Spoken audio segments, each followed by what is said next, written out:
Hello, sixth graders. Welcome to Chumash class. A few notes before we start Perek Yud Gimel. Perek Yud Gimel has a few different mitzvot listed in it, specifically the four mitzvot of Pidyon Bechor, or Pidyon Haben, which is redemption of the firstborn son.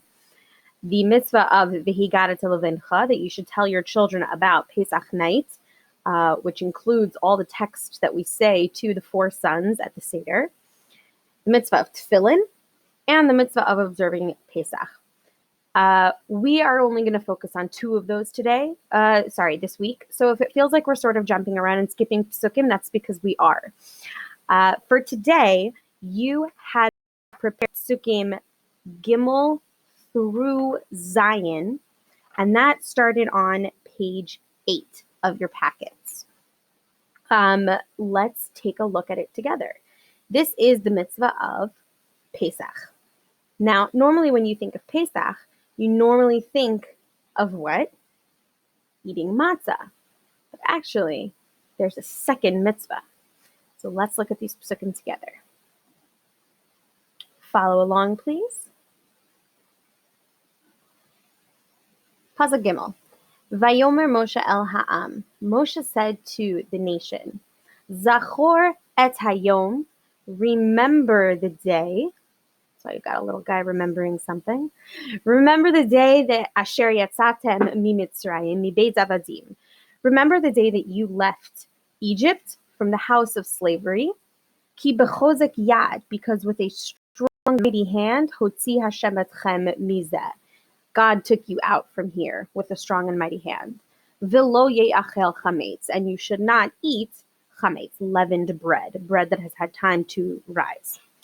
Daled, hayom atem yotzim. Today you are leaving b'chodesh ha'aviv, in the month of spring, which is another way of referring to which month? The first month, also known as the month of Nisan.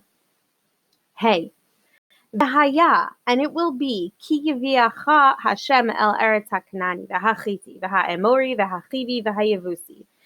And when Hashem brings you to the land where, who's currently living there? The Canaanites, the Hittites, the Amoris, the Achivis, the Yevusis, all of those are names of just different nations that lived in Eretz Canaan before Bnei Israel got there. Right? So when Hashem brings you to that land, Asher nishba lavotacha latet lach, that he, nishba, he had Shavah, he had promised, swore to your fathers to give to you. What is another description of this land? It is an Eretz Zavat Chalav Udvash, a land flowing with milk and honey. So far we have 3 descriptions for this land. It's the land of all the different nations who are currently living there, the Knani, Chiti, Amori, etc. It is the land that Hashem promised to our forefathers, and it's the land flowing with milk and honey. These are common descriptions of Eretz Canaan in the Torah. What will you do when you reach this land? You will do this avodah, this work or this service in this month. What is this referring to? You'll do the Korban Pesach every Nisan, right? You'll bring the Korban Pesach every year in the month of Nisan, i.e. the holiday of Pesach. And this becomes more clear in Psukim Vav and Zayin. Let's continue. Moshe continues with this command. What does this mean? Shivat yamim tochal matzot. For 7 days you will eat matzah, which is unleavened bread. Vayom hashvi'i chag laHashem. And on the 7th day, it will be a holiday for Hashem. We also know it's the first day as well. Pasuk Zayin, matzot ye'achel. You will eat this matzah, et shivat hayamim, for 7 days. V'lo ye'ra'eh lecha chametz. And you should not see, not only not eat it, but also don't even see chametz. V'lo ye'ra'eh lecha se'or. And don't see anything leavened or any kinds of grain, b'chol gvulacha, in all of your boundaries, in any place that you own or live. So did you catch what the second mitzvah was? The first mitzvah we said was eating matzah. That one we know, right? Shivat yamim tochal matzot. What's the second mitzvah? That you shouldn't eat chametz, you shouldn't own it, you shouldn't even see it, right? Lo yira'eh lecha chametz, or lo ye'achel chametz. Very often, many people think of these as the same thing, that because you're not allowed to eat chametz, you have to eat matzah. That's not true. You can avoid chametz without eating matzah. Just because you're avoiding chametz doesn't mean you're automatically eating matzah. You could just say, okay, I'm going gluten-free for the whole week, right? I'm not eating anything with wheat in it. That's not true. There's two separate mitzvot. One is a mitzvah lo ta'aseh, a do not do kind of commandment, and one is a mitzvah aseh, a do commandment, right? We're not supposed to eat chametz, but we're also dafka supposed to eat matzah. So it is a mitzvah to eat the matzah as well as a mitzvah to not eat chametz. So it's kind of like a two for the price of one, which is really kind of nice. And those are the psukim for today. Now let's take a look at Rashi on page 9.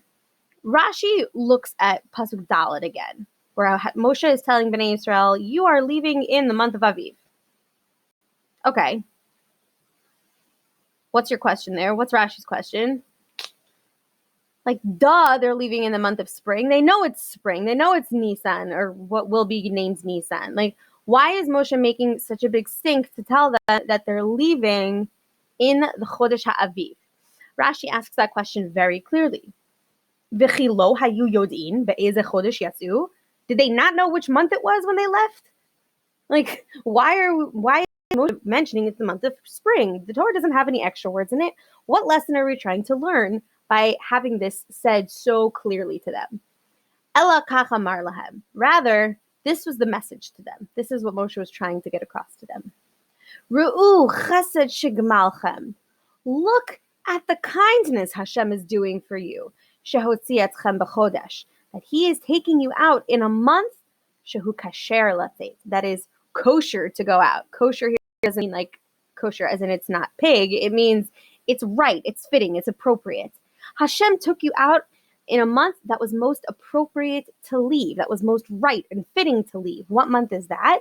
Lo chama, not too hot. Lo tzina, not too cold. V'lo gshamim, and not rainy. Normally when we think spring or April, we do think rain, but that's in America, in the West. And we're talking about Egypt, which is in the Middle East. In the Middle East, the rainy season is winter. So when it was actually springtime, it's not too rainy. Meaning it's what I like to call the Goldilocks season, right? It's just perfect weather for them to be comfortable when they are traveling and living in these little huts in Sukkot, right? And they don't have stability. Hashem was being so kind to them, and Moshe wanted to make that obvious to them by saying, guys, you're leaving today in the spring. And the message behind the words in the spring, in the month of spring, is Hashem could have taken you out any other time, but Hashem dafka specifically took you out in the spring to be kind to you, to make sure that you would be extra comfortable or that you would avoid discomfort by leaving in a time that was not ideal. So, take a look at the questions on the bottom of page 9. Al ezu sheila one Rashi. What's Rashi's question? Madua hotzi Hashem Yisrael bazman hazeh. Why did Hashem take Bnei Yisrael out at this time? And ma efshar lemod mizeh. What can we learn from this? Pause the video and come back when you're done. All right, here we go. Rashi's question is, why is Moshe mentioning that the Jews left it in spring? Duh, right? Some kind of version of that would have been good. 2, why is Hashem taking Bnei Israel at this time? Because Hashem is showing kindness by specifically taking them out of Egypt at a time with perfect weather for traveling. Not too hot, not too cold, not too rainy. The Goldilocks time. And 3, what can we learn from this? I think there's 2 things we can learn from this. Number 1, that Hashem loves us very much, that He's doing, extra kindness for us. Not only is He taking us out of Egypt, but He's also doing it in a way that's comfortable. And number 2, that it's important for us to notice little things and be appreciative. It teaches us the midah of hakarat hatov, gratitude. All right, that's it for today. Please complete the check for understanding on Google Classroom, and you will have a Shorashim quiz for these Shorashim on Friday. We're not actually going to get to see all of these Shorashim in the Psukim because we're not doing all the Psukim. However, it's still good to practice these Shorashim, and some of them are repeats for you from over the years. And it's good practice for our Shorashim bee. All right, ladies and gentlemen, have a lovely, lovely day.